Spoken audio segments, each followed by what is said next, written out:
Simplement, donc, bon, les cahiers sont quand même très fragiles, hein. C'est un papier qui est extrêmement fin, l'encre aussi, donc on va les exposer à tour de rôle pour être sûr qu'il n'y ait pas de dégradation voilà, qui puisse se voir. Et puis on a baissé la luminosité ici pour être sûr qu'ils soient bien protégés, sachant que la vitrine atténue encore en fait, l'effet des rayons. Donc ici, on rappelle en gros un petit peu l'histoire de Richer, expliquer qui il était, son parcours pour montrer qu'il est allé vraiment là, très loin en Europe de l'Est. Et puis les gens pourront consulter sur la borne en fait une partie des mémoires, parce qu'évidemment on ne peut pas laisser les gens agrandir ça. Et alors là vous voyez, vous pouvez même tourner les pages comme ça. Non, là, plus loin. Et donc lire comme ça un peu les mémoires. Et alors pour les gens qui ne liraient pas couramment l'allemand du début du XXe siècle, c'est évidemment possible de les consulter sous forme d'extrait. Et sachant que tout ça est également en anglais et en allemand pour que tout le monde puisse avoir accès à ce texte-là. Voilà, exactement. C'est mes scans qui ont été utilisés. Eh ben, et c'est des très beaux scans. Je vous l'ai déjà raconté que Exactement, oui, je me Ouais, c'est bien fait. Ouais, c'est... je fais ma pub. Mais c'est vraiment chouette, quoi. C'est Dominique réincarné. Alors, comme disait Jean-Claude Fafa, si Dominique savait ça, que ses cahiers Étaient conservés dans ici. une vitrine blindée, J'espère que ça lui ferait il m'a écrit ça. Ou peut-être pas. Voilà. Et donc, Ou au peut-être fond, pas. on a quand même fait aussi un petit peu le parallèle avec les mémorialistes bien connus de la Première Guerre mondiale. Ça, c'est très bien. Voilà, c'était important de faire le lien avec Genevois. Oui, tout à fait. Donc, dans les casques, les gens peuvent écouter des extraits lus des mémoires. Là aussi, j'aurais voulu que ce soit les petits-fils qui fassent. Si vous n'avez fait que 17, vous en avez fait 17 Ouais, plus ouais. un en allemand. Non, il n'y en a pas qu'un en allemand. En allemand et en anglais, il y en a plusieurs. Il y en a plusieurs. À un moment donné, je leur avais dit. Allemand, il a travaillé pour une firme allemande et il travaille encore comme consultant là sur Donc, Mais c'est des enregistrements qui peuvent à terme être remplacés. non, pas remplacer ou ajouter. Ou ajouter, ou ajouter un ou deux, ça peut faire. Oui, les petits-enfants qui ont participé. Et même à un moment donné, je voulais, les enfants de l'école de Dame-Marie pouvaient aussi Et vous participer savez, à ça. sinon, l'autre chose, c'est que on se créera probablement à terme un audio guide sur une application qui est en train de se développer. Et là, je sais qu'il y a des choses qui seront lues. Justement, l'audio guide vous explique un peu. Et après, pourquoi pas aussi, parce que en plus, les enregistrements, là, on écoute simplement les extraits, il n'y a pas vraiment de contexte. Mais dans un audio guide, c'est très facile d'expliquer. Vous allez maintenant entendre des extraits lus par les arrière-petits-fils de Dominique Richer. Et ça pourrait faire vraiment quelque chose de très très chouette. Ce qui me manque des cahiers, mais j'ai une parente qui peut le faire, c'est-à-dire que là, le cahier 2, voilà, quelle période ça correspond, combien souvent on a, pardon, voilà, donc là c'est la Noël, ou Sukkot, comme ça on peut faire comme ça, oui. Voilà, c'est-à-dire ce qui me manque moi pour savoir les étapes, à quoi ça correspond dans les étapes, dans ces différentes, voilà, par rapport au texte original. Alors, les dernières informations, ça serait du gothique, pas du Sutherland. Le gothique a apparu en 40-45 au moment où l'Allemagne était. C'est pas Sutherland, c'est 1915. 1915. Il n'a pas pu apprendre Voilà, Sutherland donc c'est dans du les gothique, tranchées. c'est bien du gothique. C'est du Alors- Schrift. Exactement. Je crois qu'on l'a écrit. Je sais plus comment on revient au menu. Normalement, c'était mercredi. Non, là c'est bien fait. Ah, d'accord.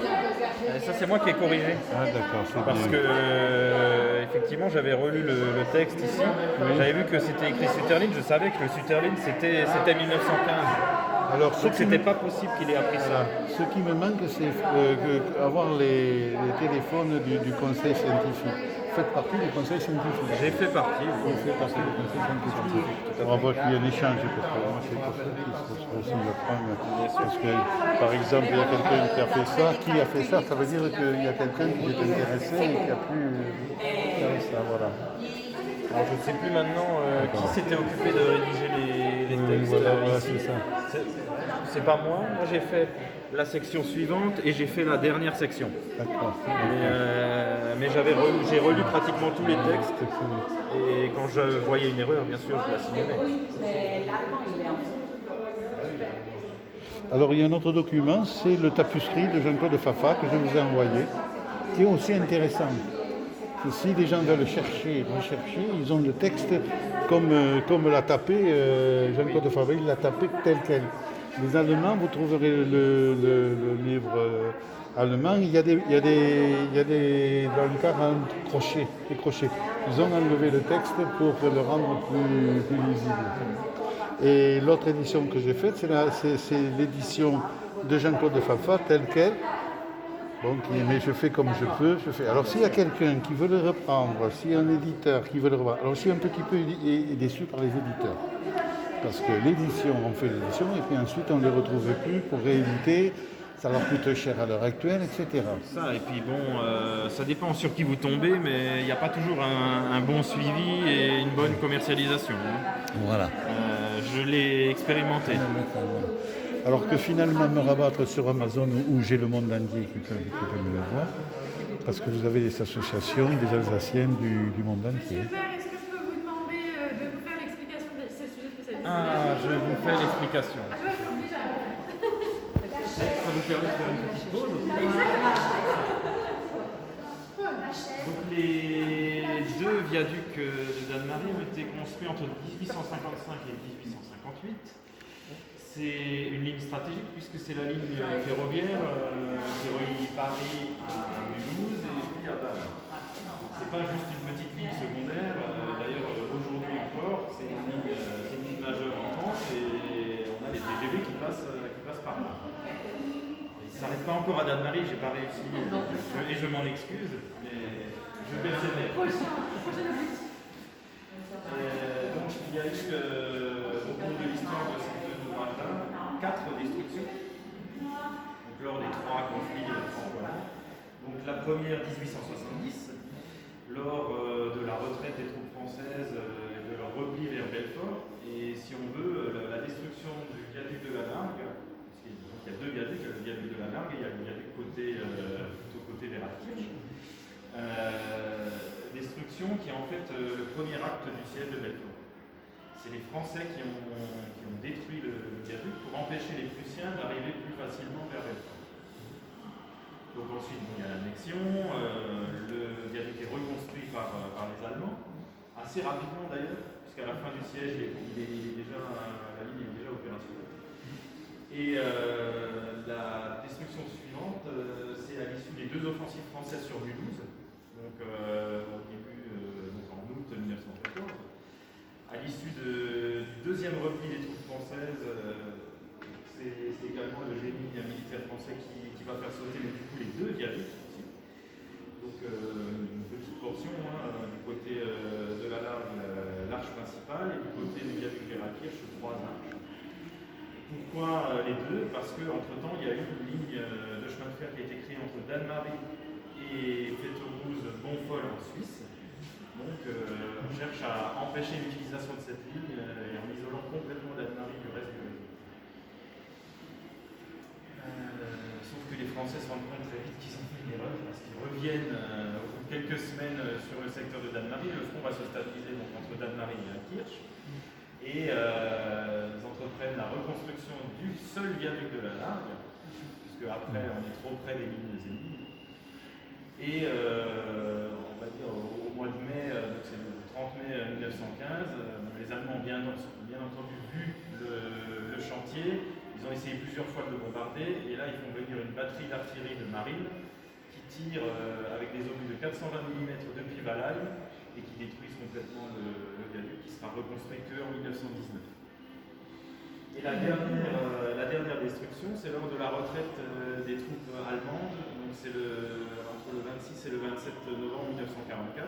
Et là, ils font sauter uniquement la grande arche du viaduc de la Largue, juste pour gêner les troupes françaises. Voilà, donc 4 fois détruit, 4 fois reconstruit. Alors c'est tout un symbole ici. Alors, Dominique Riger participait à la construction du viaduc. Au nord de la ligne, plutôt vers Cette-Rousse. Ouais. Parce que moi j'ai une photo, il apportait l'eau aux ouvriers. J'ai une grande photo avec lui dessus. Et il était chargé, parce que quel âge il avait? Il était encore très jeune. Très jeune, oui. Et oui, avant, il n'était pas parti Il apportait l'eau au service militaire déjà. Pareil, il y a une photo de groupe, une cinquantaine de personnes. Et lui, il est là. Je crois que j'ai ça justement les photos qu'on a récupérées chez les papas. Pour vous dire l'importance un petit peu dans l'imaginaire dalmarien, Oui.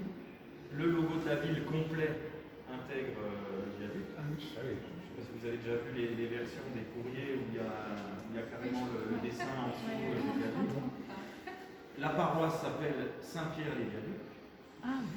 Et le nouveau logo du conseil municipal des enfants, c'est le viaduc avec une cigogne dessus. Ah, mais c'est très bien, ça fait super. Pour la Très partie bien, ça fait qu'à Le viaduc, c'est tout un symbole, c'est réunir. C'est Exactement. Et cette Et maquette, une berge vers une autre. Hein. Ouais. C'est- Et cette maquette a été réalisée par les étudiants de l'école d'architecture de Strasbourg. Donc ça, justement exprès, ça leur permettait de mettre aussi un peu en application les enseignements de leurs professeurs. C'est juste une parfait. section Une section il est très très grand et très très long. ça donne une Dire qu'on y passe dessous sans... Oui, enfin, c'est quand même étonnant chaque fois qu'on passe dessous. C'est impressionnant. Oui, oui, c'est pas. Ça a tous une certaine c'est- émotion. Oui. Exactement. Il y a pas exactement à cet endroit-là. Oui, deuxième guerre. des enchants complètement enterrés. Mais plus haut. Un peu plus haut. Moi, je me rappelle d'un article. Et derrière vous, c'était une présentation de Tilissam, j'imagine que vous connaissez. Voilà, et donc en fait à Tilissam, donc pas très très loin d'ici, il y avait un grand canon qui est considéré en fait comme le premier canon de longue portée.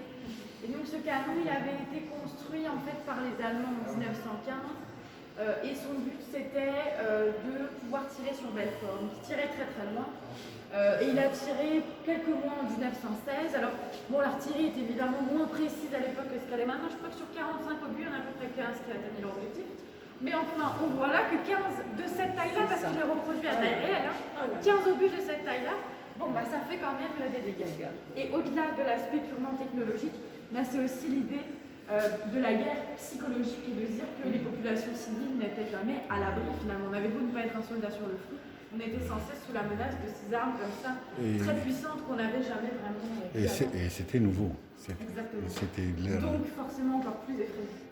Donc voilà. Et puis finalement ensuite, le front s'est déplacé et c'était moins intéressant pour les Allemands de le garder sur Belfort parce qu'ils n'en avaient pas beaucoup, hein, c'était pas les pièces qu'on avait en centaines de milliers.